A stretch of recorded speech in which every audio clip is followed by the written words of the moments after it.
Hello, you are listening to the countdown to LG7 with Big Pink Energy, who is me. Maybe you're listening because you're a huge Lady Gaga fan, desperate for news and gossip about her new album, or maybe you're here because you feel like you have to listen because you're my friend, and if this podcast flopped, it would be kind of embarrassing for me. Or, more excitingly, maybe you're secretly in love with me and that's why you're listening. Either way, I'm glad you're here. I have two amazing things for today's episode, one being new news about LG7, and two being a very special guest by the name of Liv Marks. She's the queen of the press junket, she's practically besties with all our fave A-listers, and she even got to sit down with Mother Monster herself a few months ago to discuss all things Harley Quinn. Liv, thank you so much for joining me today. Hey babe. How are you doing? I'm good, how are you? I'm good. I'm very excited. I'm a bit nervous because this is obviously the first episode and I've never really done anything like this, but I feel like we've got good vibes, got, good things to talk about. So I feel like this is going to go quite well. I have a feeling. I'm excited. You're a natural. Thank you.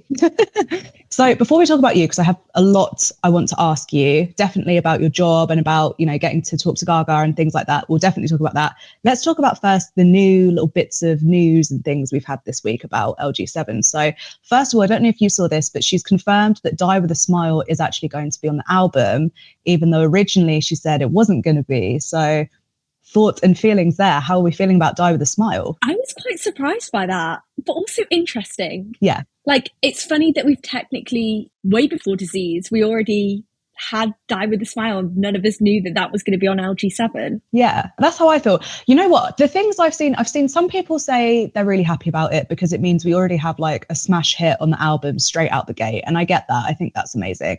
And then some people have said they're a bit disappointed because they think it's not going to sound very cohesive with the rest of it. But we haven't heard the album yet, so I don't know how. Exactly. So like, we can't comment because we have no idea what kind of direction she wants to go with it. Mm-hmm.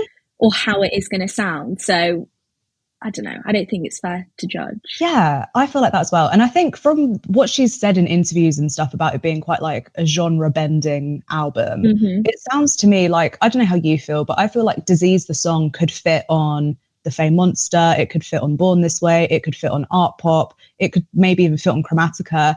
But like, it's, she's done this before where you think you're listening to one thing and then actually you're going through a whole journey of music and different genres and things. So Die With A Smile, she always has like a nice piano ballad somewhere on the album. Exactly.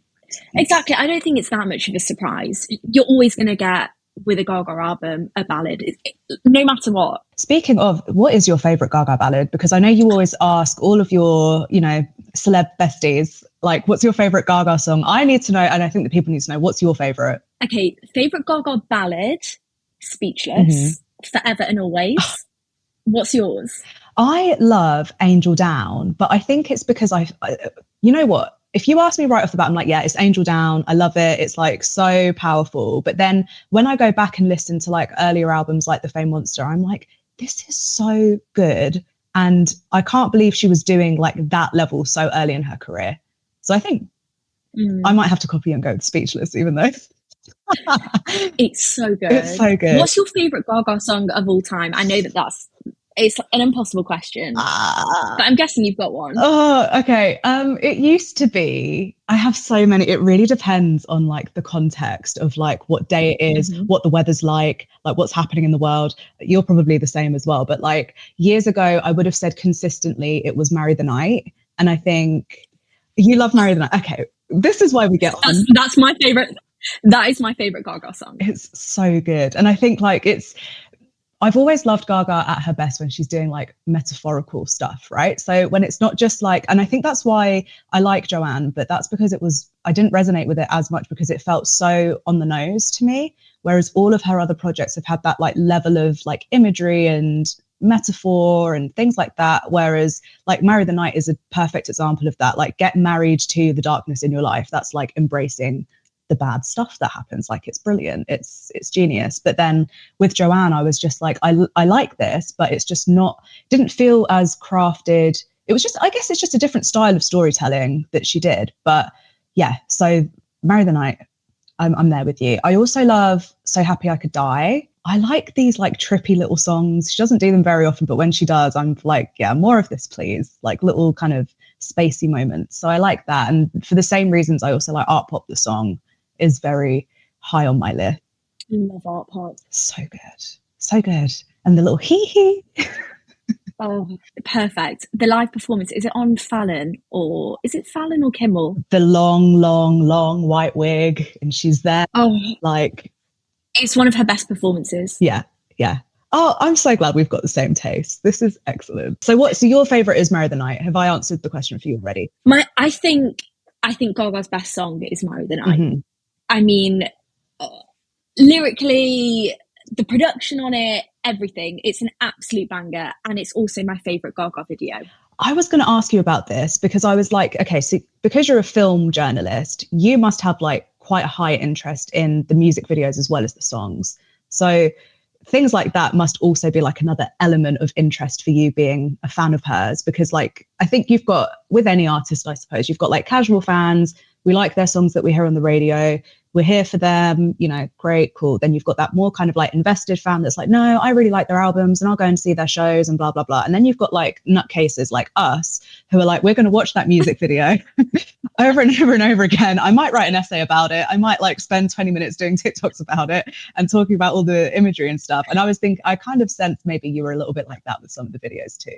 Oh, 100%. But like only with Gaga. Yeah. No one else. I'm a monster. You know what we're like. Yeah. Real sees real, like, honestly. But like with the Marry the Night video, I don't know if you remember when she was doing that interview, I think it was with Vivo at the time, she was talking about the video and she was like, I wanted my red bottom shoes to match the taillights on the car. And then we had the rain and all of this. I was like, yes. When she's like, roll the cameras. If it breaks, I'll pay for it. I love it. She's so good. I love it. She is so good. How did you find the Disease video then, as like a bit of a film buff? Were you living? Oh, I love the Disease video. So good. I felt like it was quite similar to 911. Yes. In some ways. Yes. Oh my God. I did a TikTok about that actually, because I was like... I saw, yeah, really, really clever. So clever, isn't it? And then people were in my comments saying that, so if you didn't see my TikTok, for anyone listening or watching, I was kind of saying that the black cloaked, hatted figure in Disease is also present in the beginning of the 911 video. And I also had people in my comments drawing parallels between that character and John Wayne video, and the beginning where Gaga's in the You and I video and she's walking through the desert and she has like those bloody kind of robo shoes on. It feels like a bit of a recurring motif, which is always fun. So I think we're definitely in like what are we calling it? The LGCU, the Lady Gaga Cinematic Universe. 100%. I didn't even notice the wallography. You know how like the wall then goes in and it goes out when she's like dancing, it goes out, and then when she's running away it goes in on her. I hadn't even noticed that until I saw people talking about it on Twitter. Yeah, I know. It's one of those things, and this is my favorite, is when she does a video like this, where it's like, I can watch it once and I enjoy it, but I can also watch it 20 times and see something new every single time I watch it. And that is when you know we have a masterpiece on our hands. Exactly. Absolute slay. Exactly. Absolute slay. The other bit of news we have this week on LG7 is that she's confirmed Gesaffelstein as a producer. I'm not sure if you're familiar or if anyone listening is familiar, but Gesaffelstein also produced a couple of the big sort of songs for the weekend. So he did Lost in the Fire. He did I Was Never There, which had a bit of a viral TikTok moment because of that amazing synth that just goes on and up and down and all around. I'm excited for this. I think this is going to be a good collaboration. I think so. Did he work on Brat as well? Maybe. Or is that wrong? I don't know. I'm sure I saw that somewhere, but that might be wrong. Could be.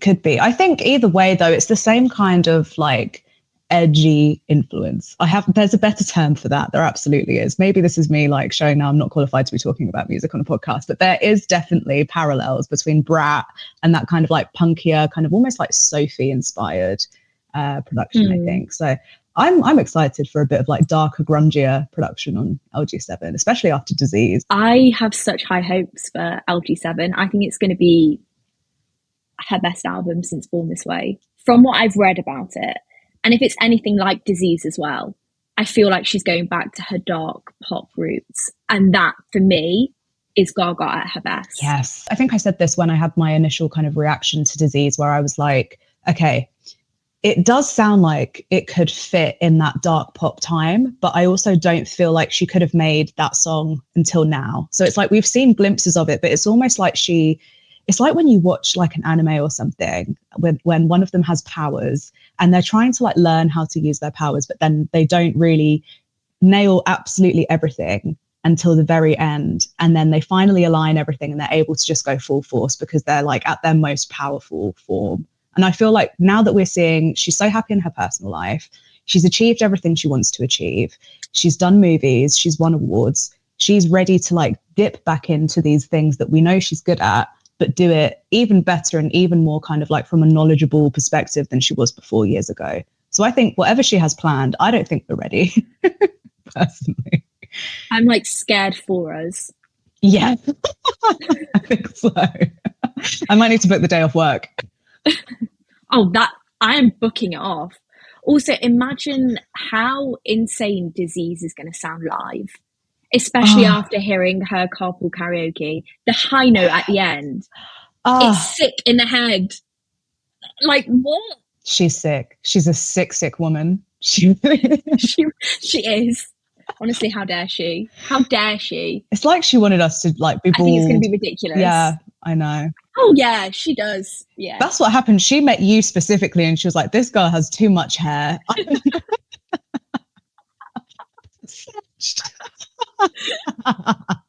She's like, I will make them suffer.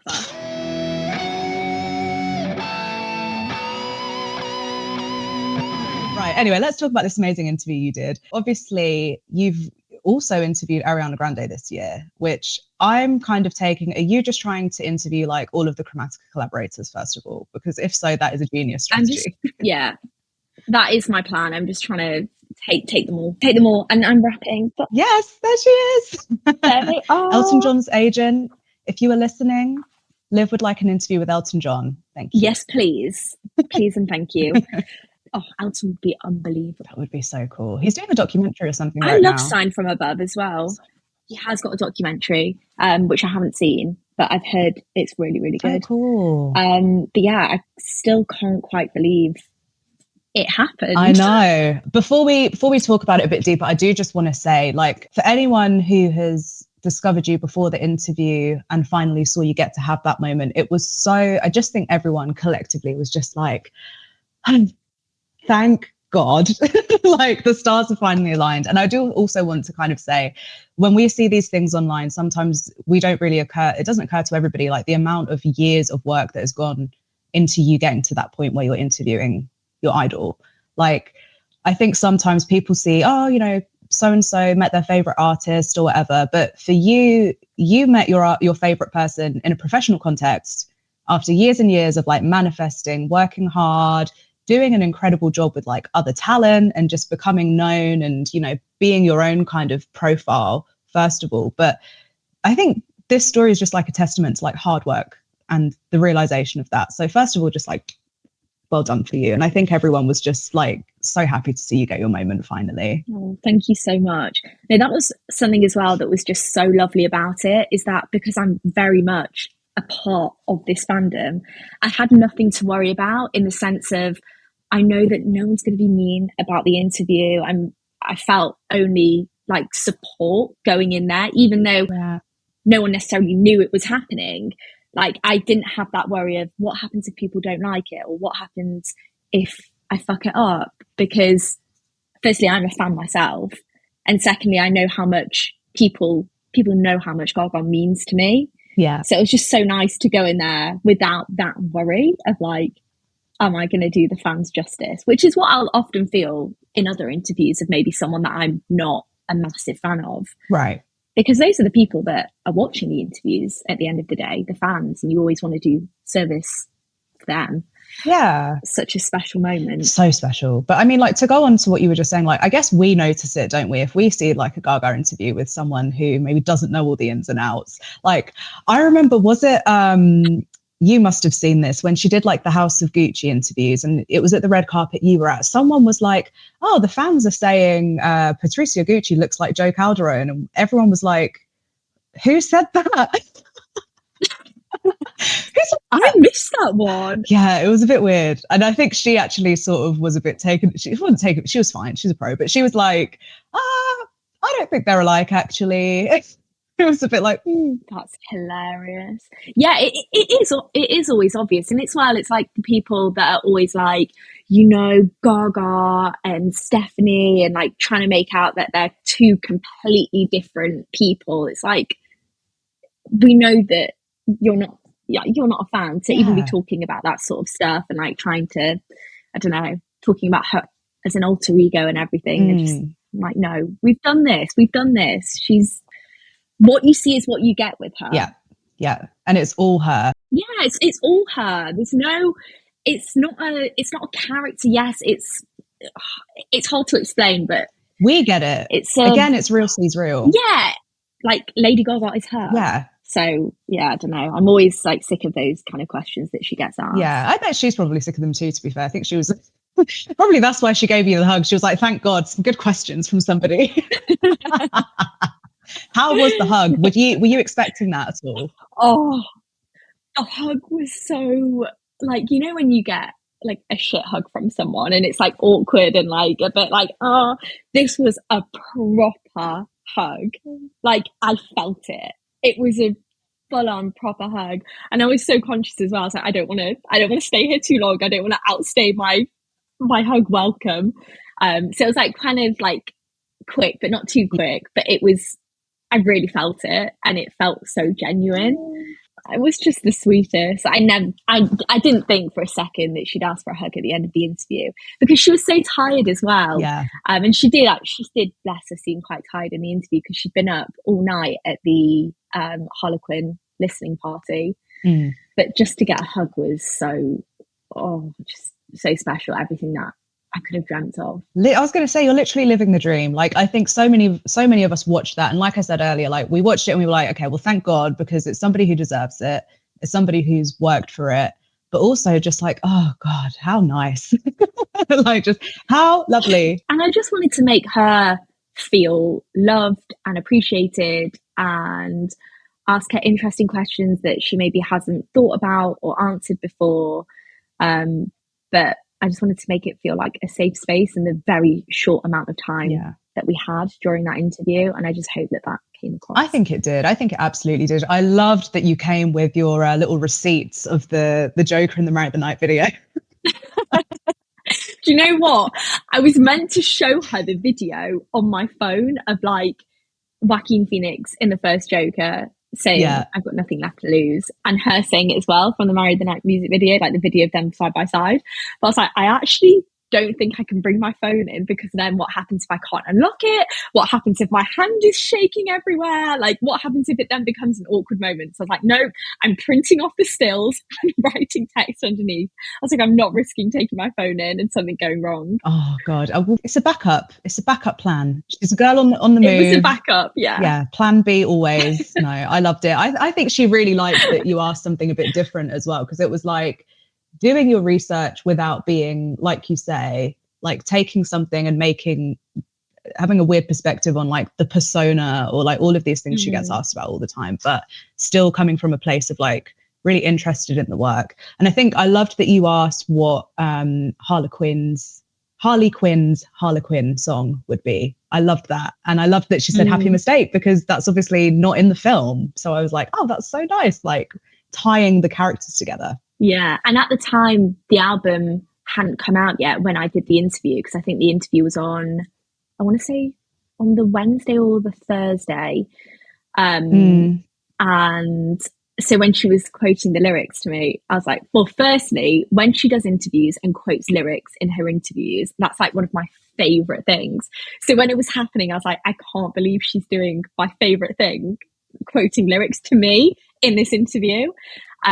And the song hadn't come out yet. So I was like, oh my God, this is all like new material that she's quoting at me. I'm just sat here like, what the hell? This is surreal. Oh, that's so nice. And do you like Happy Mistake? I mean, you kind of have to like it now that you had that moment. I love it.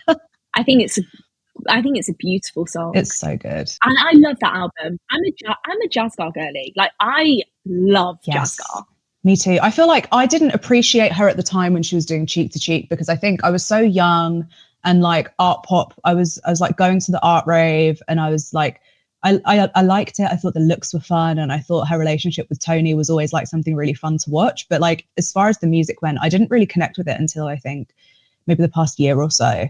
And now that I'm in, I'm like so in. I'm like, okay, when are we getting Harley Quinn 2.0? Because this was incredible. Yeah, same. It took me longer. I didn't start appreciating all her jazz stuff until maybe like the last 4 or 5 years. Yeah. It was started with the Vegas residency. Yes. Like watching those videos made me fall in love with the show, all the jazz music covers. Oh my God. Have you been? I went this year. I had I did something a bit crazy. I was like, I work in travel, so I get to fly quite easily now. So I went to Vegas. I was like, what can I do while I'm in Vegas? See Lady Gaga? Yes, get the tickets. Took my best friend with me, and we did a fake wedding while we were in Vegas, and just made it like the best trip ever. So I like managed to fit in like fake wedding, see Lady Gaga. I did the Brian Newman after show as well, went along to that to see like it was, I recommend it to anybody. I saw all the House of Gaga. Oh my God, I completely forgot about that. That is like the most surreal thing. If you're like us and you've been here since the beginning, to be in a room with like actual history is insane. So I was there like an insane person, like zooming in with my camera and getting like macro of everything. Me and my friend were in there for hours. Yeah. Insane. Oh my gosh. Yeah. And when we went to After Dark, it was like we went really early on in the residency, and she came to After Dark when we were there. Amazing. And she gave a performance at like 2 a.m, which was surreal. And I remember there were only a few people in there. I mean, you know, that bar, it's really, really small. Yeah. And there was one point in when she was having a drink before, I think maybe after she'd performed. And I was just like dancing, just like having a good time. I wasn't like looking at her or anything. And then I get this tap being like, Lady Gaga's looking into your soul. And I turn around, she's literally there like this with me. Oh my God. Like, oh my God. I know. That is insane. That's so cool. It was insane. Oh, you can tell she loves being in Vegas. She's so comfortable there. She loves Vegas. I think she's going to be performing in Vegas forever. Like forever, yeah. She should. She's clearly comfortable with it. Like it works out with her health. She gets to still perform for fans, but without kind of like, exerting herself. She loves jazz. She comes alive performing jazz. She can, change the set list. What did you, when you went to the show? So my favorite part of the jazz show was she did a jazz version of Paparazzi, but I don't know when she added that onto the set list. Did you get that? I got that as well. Yeah. Incredible. I was like, that. She ate like. Unbelievable. I think jazz and piano. I think it's my second favorite Gaga show. Really? What's number one? Yeah, just because it was so intimate. And as you say, I do genuinely feel like she comes alive singing those jazz songs. It's a completely different side to her. And she looks so comfortable and happy, and she's like thriving when she's singing those songs. Yeah. My favorite Gaga show is the Monster Ball. Taste. I just had a feeling. I was like, it's going to be the Monster Is that Ball. yours? Probably. It has to be the Monster Ball. You know what? Even if you think it isn't, when you sit and think, but is it better than the Monster Ball? You realise, no, it is the best, actually. It is. Like from start to finish, banger after banger. And as well, like that was my first time ever seeing her live. And nothing will ever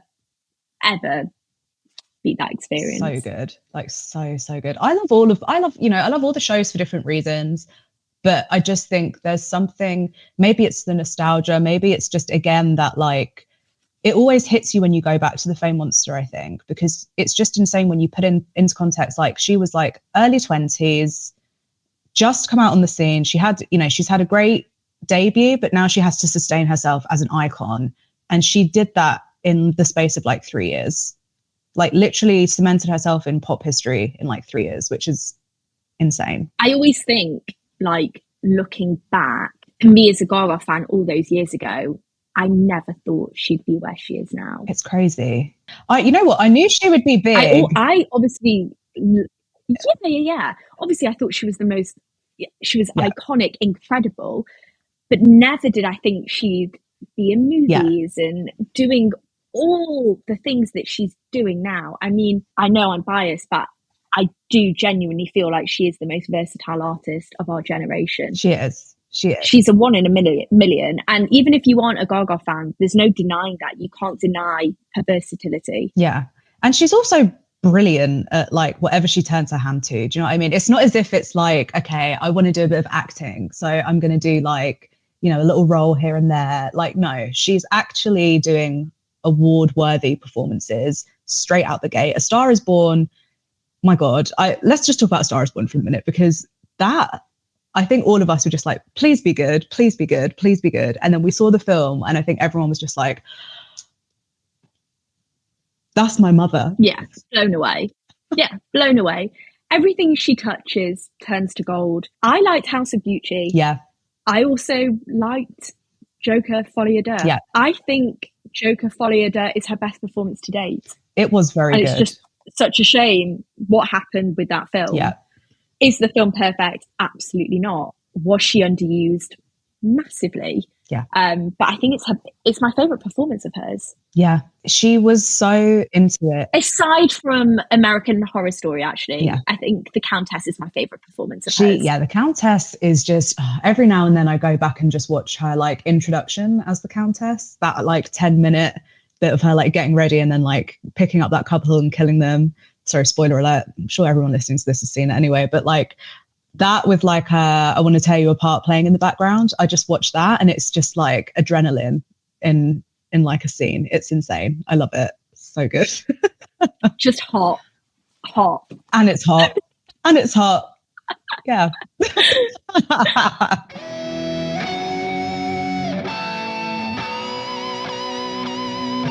I wanted to ask you, speaking of Harley Quinn and characters and stuff, obviously, I think when she was doing more kind of like House of Gucci press, I think it felt quite clear to all of us there was a big distinction between Lady Gaga, the musician, and Lady Gaga, the actress. And she was still her. It wasn't a persona thing, but it was just, I'm currently doing an acting thing right now. And that is what I want to talk about, is acting.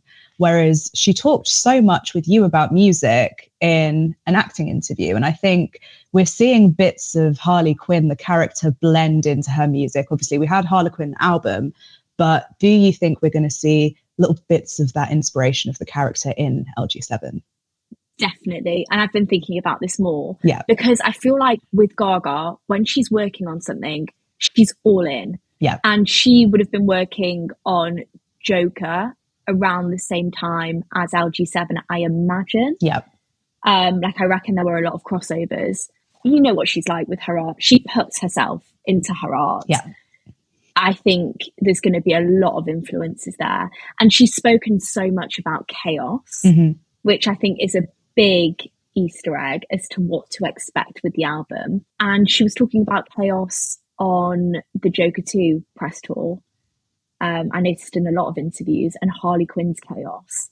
So I feel like there's going to be, Harley Quinn would have been a big influence on LG7. I think so. I think you're exactly right. And I think the way she's even spoken about the album being like, you think it's one thing and then it almost twists and it's something else. And that with the stuff she said about genre bending, I think you're right. I feel like that is Harley Quinn, right? Like we're introduced to her. That is Harley Quinn. That is her. Yeah. So that is her.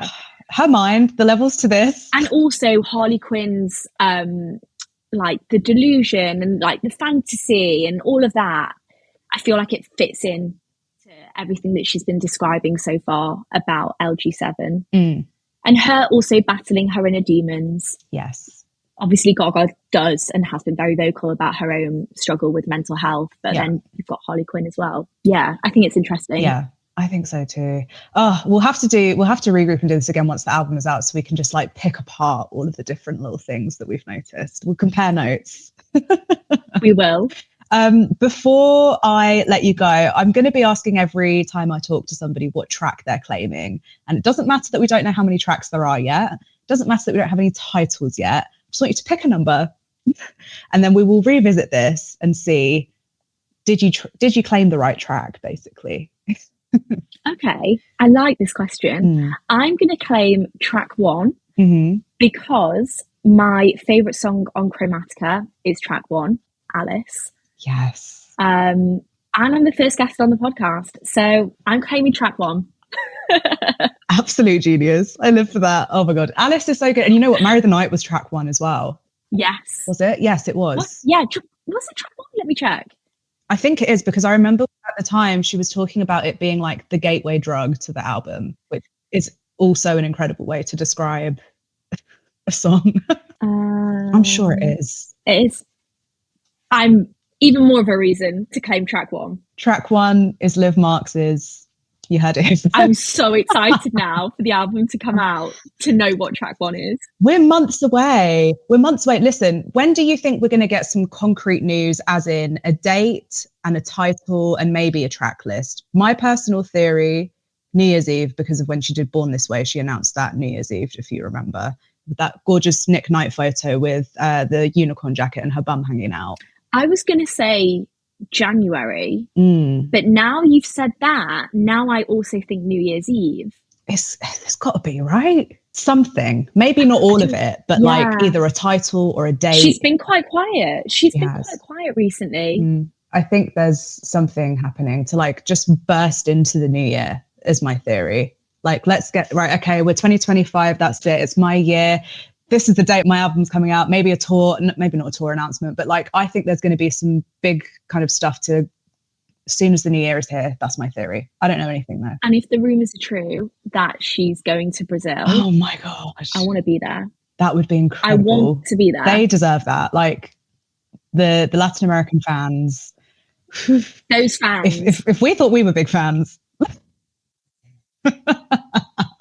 They do deserve that. They really do. They absolutely do. They are incredible fans. Have you also heard the rumor that she's maybe doing Glastonbury? No. Yeah, I heard. I don't know because obviously she's doing Coachella. I got Coachella tickets, by the way.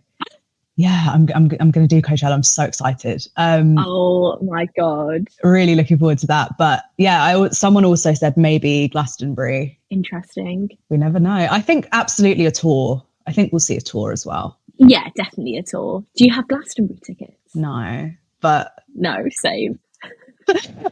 You can find someone, like, surely. I do. Yeah. I don't know about that. I'll have to dig around for some of them. I kind of hope she's not, selfishly, because I don't want to miss her. So I hope she's not doing Glastonbury. Literally same, honestly. And now that I'm doing Coachella as well, I'm like, okay, can I just like not fly halfway across the world to see her when she's going to be like an hour down the road? Coachella will be insane though. My best friend's going. I'm very jealous. It's such a good lineup. I'm also like a huge fan of Megan Thee Stallion, and she's doing the Sunday. Amazing. And Charlie's doing the Saturday. So it's literally like they've done it for us. It's us. Yeah. Mother Convention. Yeah. It's happening. Yeah, it's going to be sick. I'm so excited. Liv, thank you so much for joining me. I'm so honoured that you decided to come and have a chat with me, especially for the first episode. I feel like we've set the tone excellently. It's been so easy to talk to you. I feel like we've gotten a bit of an insight about like your perspective of that interview that I personally have watched multiple times. Yeah, so good to just like dish and chat with someone who is like so like-minded. Just an honour to have you. So thank you so much. Honestly, an honour to be on. Thank you for having me. You know, I could just chat all day about our queen. I'm going to have you back. Please do. As soon as that album is out and we've had some time to, like write 20 essays about our favorite things, then we can, regroup, compare notes. Absolutely. It's happening. Amazing. All right. Thank you so much. And if you're listening, thank you. If you're listening out there, I'll be back very soon. My next guest is going to be Venus Nicole. You might have seen her on TikTok. She does a lot of dancing, a lot of makeupping, a lot of outfits, all that fun stuff. But for now, best wishes and kisses. I'll see you later.